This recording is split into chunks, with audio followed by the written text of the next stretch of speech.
Hello and welcome to stage 2 of our setting up your website with WebCreator. Now stage 1 was all about clicking on the template and having a look at what the template looks like just with our information in place. Stage 2 is about replacing some of that information with yours, so putting in your text, images, that kind of thing. So we start again at the dashboard page here as we did in the first video. Again, a reminder that yours might not look exactly like this. The colour and layout might be slightly different. You might have some images here. But don't worry about that. The key one is on one of the drop downs here on the left where it says appearance. You will certainly have that. So either click or hover over appearance and customize will pop out. Click on customize and what it will take you to is the drop downs that we had in the first video, but this time we'll see the template in place here as we told it to activate for us. So the principle is very simple really, that what you have down here is a number of items down the left hand side, and these correspond to parts of the web page here on the right hand side. So to show you how that works, if we click on site identity, that will pull up a couple of little boxes like that, and you will see these boxes match the text at the top here. So if we change WebCreator demo up here, and let's call it, well, let's create a flower shop, shall we? So let's say flowers are us, and then the tagline, that's the second line here, so let's put we sell lovely flowers. Take that capital off there so it looks as it should, and then you will see as we actually edit and type stuff, it appears here on the right hand side.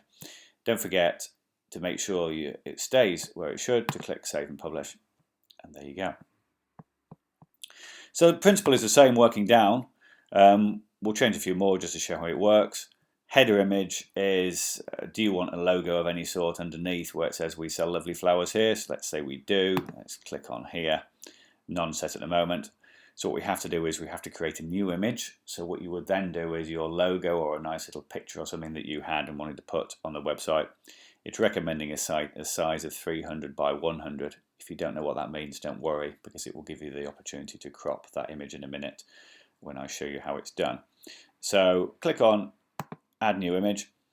This image upload screen will open in front of you here. Now what you can either do is click select files and select an image from your desktop, or alternatively if you wanted to, you can click on image on your desktop, and I have one here outside the camera's view. Click and drag it, and hey presto, a nice little picture of a flower appears here. Now what you'll find is when you click on the bottom right hand side here where it says select and crop, that the picture of the flower will then appear with this box around it. What this box is signifying is the space that you have on the website for that image. So in other words, if your image is spilling out the side here, then it's going to be too big and it isn't going to show. But as you can see, when I click and drag there, my flower is fine in the middle. So let's go crop image accordingly and show what that's going to look like. It will then save, auto show, and there we are. There's a little flower. Looking quite nice. So let's save and publish that. Okay, so that's header image. Coming back down again, static front page, obviously we covered in the first video, so let's look at color scheme. Color scheme is simply a case of deciding what color we want these bits on the website to be, so we're blue here. So if we click on red as an example, it will change everything to red. Let's go for a nice bright orange. There we go, matches at the top here. So click, and there we go. Come back to here again. We've got other bits that we can change here. Tap to call button is a case of, do we want a little button to appear on the website that you click it and it will dial automatically, and it says there's a little box here, display tap to call button on mobile. The others are relatively self-explanatory. The only bit where it gets a little confusing, which I'll go through now, is when you get these different sections. So as an example, you have home featured 1. Now what home featured 1 is that section here. Home featured 2 is this section here. Home featured 3 is this section here. So to show you how that works, if we click on home featured 1, what it will give us the ability to do is to change this picture, this writing here, and this button, all within this box section.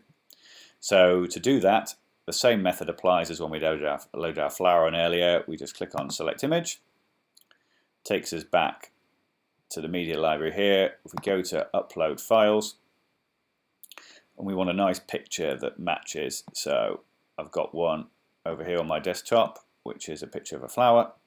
So let's drag a bunch of flowers, I should say, onto here. Click choose image. This time you don't have to crop it, because what the website will do is it's not a specific space like it was at the top. It will give you the size of that image, but what you can see from this is that image is actually bigger than the others, so it's actually pushed the text down a bit. So you could change that if you wanted to by changing the size of this image, or you might just want to keep it like that, or you might want to have these other images the same size to match, in which case you would change home featured 2 and home featured 3 to match. But for now, let's look at our products here. Let's go to title, give it a little title, so let's put flowers, and then say we sell bunches of flowers. Not very imaginative text, but you see the idea. Now that changes here. What this link text and link URL means is to change this button. So if, for instance, we had a separate page in our website, which we'll come to in a later video if you want to do one of those, that was entitled bunches, let's say, then we could put that here, and then we could put the link for it. We haven't got a link at the moment, so just to show how that works, if I were to put in our local town's website here, then what that will basically mean is when we click save and publish at the top, here's how we've changed it. Flowers, we sell bunches of flowers, and when you click that bunches, or when a customer clicks bunches or more info or whatever you wanted to put there, it would take you through to the Our Local Town website, or more likely another page on your website, or I don't know, a company that sells bunches of flowers on your behalf, or whatever it would be. But that's how that principle works. So come back to here again. Let's have a quick look at what our website looks like by clicking on visit site, and here we go. It's starting to come together, albeit it's a bit uneven with those pictures. Another quick point to make here is when you're in this view screen, you don't actually need to go back to the editor a step at a time. If you look at the top here, you'll see you can click on customize, and what that will do is it will take us straight back to where we were. So the only other one really that might be a little bit complicated is these images here. What you have is a number of images which scroll through automatically, or alternatively at the click of a button. Now you can change all these, and you can change your text here accordingly. And all you do is you come to where it says Home Slider. Click on Home Slider. Exactly the same principle applies, so we won't bother showing you, but select image, pick up a nice picture you've got, it will replace this one, a title, which is this bit here, text, that's this bit here, and then the button as there accordingly, and that will replace them all automatically.